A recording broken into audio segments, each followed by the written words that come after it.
السلام علیکم عزیز طلباء، آج میں پھر آپ کی 10ویں کتاب نمائے اردو سے ایک اہم بات، ایک اہم چیپٹر آپ کے سامنے میں لے کے آیا۔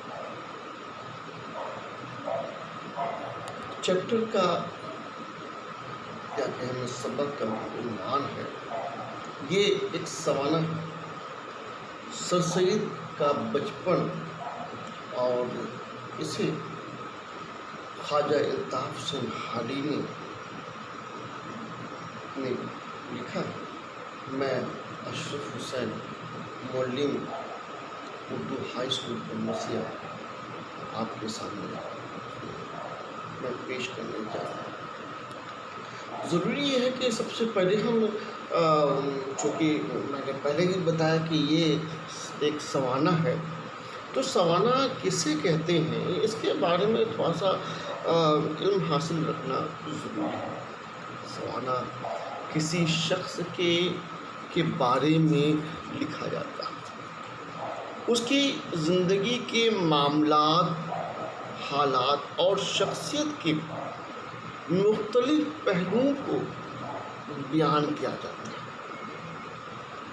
کسی بھی شخص کی اس کی زندگی کے واقعات، حالات اور شخصیت کے مختلف پہلوؤں کو بیان کیا جاتا ہے۔ سوانح نگار اپنے ہم عصروں کے بھی سوانح لکھ سکتا ہے، اور اس میں تاریخی شخصیتوں کی بھی سوانح بھی ہے۔ مصنف کا مقصد یہی ہے کہ کسی اہم شخص کی زندگی، ان کی حالات زندگی سے قاری کو، پڑھنے والوں کو روبرو کرانا، روشناس کرانا۔ اس سلسلے میں وہ شخص کے ساتھ ساتھ اپنے ہم عصروں کا بھی حال لکھتا ہے، اور حال لکھ سکتا ہے، اور زمانے کے سماجی، سیاسی اور معاشرتی پہلوؤں پر بھی روشنی ڈال سکتا ہے۔ اردو میں بے شمار سوانح لکھے گئے، ان میں سوانح نگاری میں مولانا حالی اور شبلی نعمانی کا بہت ہی اہم نام ہے، اور خاص کر جب میں جناب والا خواجہ الطاف حسین حالی کے بارے میں ہم لوگ مطالعہ کرتے ہیں تو انہوں نے ادبی شخصیت پر سوانح لکھا۔ ان میں حیات سعیدی، شیخ سعیدی پر، یادگار غالب میں غالب کی حالات زندگی پر، اور حیات جاوید میں سر سید کے حالات بیان۔ اب ضروری یہ ہے کہ ہم اس میں آگے بڑھیں اور حالی کے بارے میں ہم جانیں۔ مصنف حالی، جنہیں ہم نے جو ہے اپنی درسی کتاب میں یا اور بھی نیچی کتابوں میں ان کے بارے میں پڑھا ہوگا۔ نام ان کا ہے الطاف حسین، اور تخلص آپ نے شاعری میں حالی رکھا۔ آپ کی جائے پیدائش ہریانہ میں ہے، پانی پت میں، اور 11 نومبر 1837 عیسوی آپ کی پیدائش ہوئی۔ آپ کے والد کا نام خواجہ عزت بخش تھا، اور والدہ کا نام امتن رسول تھا۔ آپ کا انتقال 31 دسمبر 1914 عیسوی کو ہوا۔ ابتدائی تعلیم حالی نے عربی و فارسی میں حاصل کی، اور دہلی آ کر غالب اور شیفتہ سے قریبی تعلق ہو گئے۔ شیفتہ سے 8 سال کی شاگردی کے بعد، پہلے شیفتہ کی شاگردی اختیار کی اور 8 سال ان کے شاگردی میں رہے۔ اس کے بعد غالب کے شاگرد ہو گئے۔ حکومت پنجاب کے ایک ڈپو میں بعد میں ملازمت کی اور 4 سال بعد دہلی آ کر عربک اسکول میں ملازم ہو گئے۔ سر سید احمد خان کا ان کی زندگی پر گہرا اثر پڑا۔ انہی کی فرمائش پر ایک خوبصورت نظم لکھی، مدجو اسلام لکھا، اور مقدمہ شعر و شاعری کے نام سے ایک تنقید کی کتاب بھی تحریر فرمائی۔ اس کے پہلے بھی میں نے عرض کیا تھا کہ سوانح نگاری کی طرف بھی توجہ کی، اور سوانح نگاری میں غالب، سر سید اور شیر سعدی کی سوانح لکھی۔ حیات جاوید، یادگار غالب، حیات سعدی لکھی، اور 1904 عیسوی میں آپ کو شمس العلماء کا خطاب ملا۔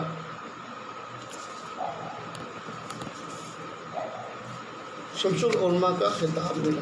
اب یہاں پر چونکہ میں نے پہلے بھی عرض کیا تھا کہ سر سید سے کافی ان کی گہرا اثر تھا اور ان سے اچھے ان کے تعلقات تھے، تو اب انہوں نے سر سید کے بارے میں لکھا، اور آپ کی درسی کتاب میں یہ عنوان بھی ہے، سر سید کا بچپن۔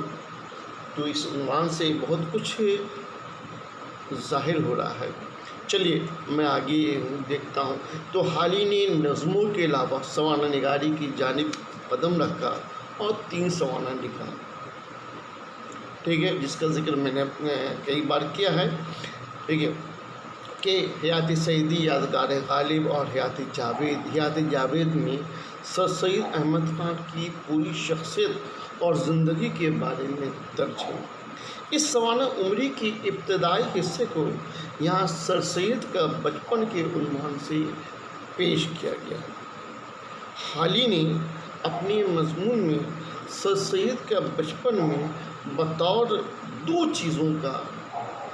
خاص 2 چیزوں کا ذکر کیا ہے۔ اس میں سر سید نے خاندان کا اور ان کے معاشرے کا تفصیلی ذکر ہے۔ یہاں سر سید پیدا ہوئے، پلے بڑھے اور تعلیم و تربیت حاصل کی۔ حالی نے بہت ہی سیدھے سادے انداز میں سر سید کے بچپن کی حالات پیش کیے ہیں، اگرچہ زیادہ تر حالات سر سید سے سننے اور سنا ہی ہے، لیکن ان میں یہ تو مبالغہ آرائی ہے اور نہیں زیب کر کے اس میں کچھ اضافہ کیا ہے۔ اس مضمون کو پڑھ کر ہم نہ صرف سر سید بلکہ ان کے اہل خاندان سے بھی واقف ہوتے ہیں۔ اس مضمون میں ہم ان کے نانا اور ماموں زین العابدین کی علمیت اور شہرت کے سبب سے مستفید بھی ہوتے ہیں، بلکہ خاندان کی ہر اس شخصیت سے بھی آشنا ہوتے ہیں جنہوں نے سر سید کی پرورش کی تھی اور اپنا زیور سر سید کے سپرد کر دیا تھا۔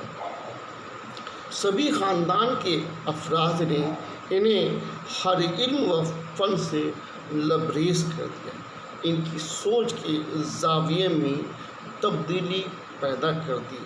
قرآن شریف، ناظرہ، کریمہ اور خالق باری جیسی کتابوں سے روشناس کرانا، ساتھ میں ان کے نانا کا دسترخوان کس طرح سے بچتا تھا اور کھانا کھانے کے کیا آداب ہوا کرتے تھے، بچپن میں ہی اپنی عمر کے لڑکوں کے ساتھ کون سا کھیل کھیلا کرتے تھے، وغیرہ وغیرہ۔ حالی کا یہ مضمون ایک تاریخی دستاویز کی حیثیت اختیار کر لیتا ہے۔ حالی نے صرف سر سید کے بچپن کے حالات ہی نہیں بلکہ اس دور کی تہذیبی، تعلیمی، سماجی اور سیاسی سرگرمیوں کو اپنی سوانحیات میں اس انداز سے پیش کیا ہے کہ حقیقت سے پر افسانہ کا گمان ہوتا ہے۔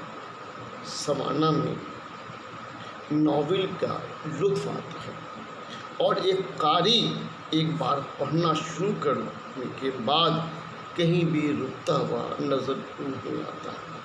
سر سید نے لکھا کہ سر سید کو ہر طرح کے کھیل میں آزادی تھی، اور چونکہ خاندان میں ان کے ہم عمر کئی لڑکے موجود تھے، بچے بزرگوں کے سامنے ہی طرح طرح کے کھیل کھیلتے تھے اور ساتھ ہی صبح کا کھانا بھی کھاتے تھے، صبح کا ناشتہ بھی کرتے تھے۔ نانا کے ساتھ صبح کا کھانا زنان خانے میں کھاتے تھے۔ لمبا چوڑا دسترخوان بچھتا تھا جس پر بیٹے بیٹیاں، پوتے پوتیاں، نواسے نواسیاں اور بہویں وغیرہ سب شامل ہوتے تھے۔ بچوں کے سامنے خالی رکابیں رکھ دی جاتی تھیں اور ان سے پوچھ کر ان کے رکابی میں سالن دی جاتی تھی۔ شام کو سب بچے ان کو سبق سناتے تھے۔ جس کو سب سے اچھا سبق یاد ہوتا اس سے مٹھائی ملتی تھی، اور سبق یاد نہیں ہونے پر جھڑکیاں ملتی تھی۔ غرض کے اس حصے میں سر سید کے بچپن کے تمام واقعات، جڑے ہوئے حادثات اور پرورش، تعلیم اور آداب وغیرہ کو بزرگوں سے سیکھا۔ حالی نے بہت ہی خوبصورت انداز میں اسے یہاں پیش کیا ہے۔ میں آپ سبھی طلباء سے یہ التماس گزارش کرنا چاہتا ہوں کہ آپ اس اپنی درسی کتاب میں جو سوانح ہے سر سید کے بچپن کے بارے میں لکھا گیا ہے، اسے آپ ضرور مطالعہ کریں تو بہت سی باتیں آپ کے سامنے اور بھی آئیں گی، اور امید کرتے ہوں گے کہ آپ اس سے ضرور مستفید ہوں گے۔ آپ کو آگے سوالات جوابات بنانے میں کوئی بھی دشواری نہیں آئے گی۔ شکریہ۔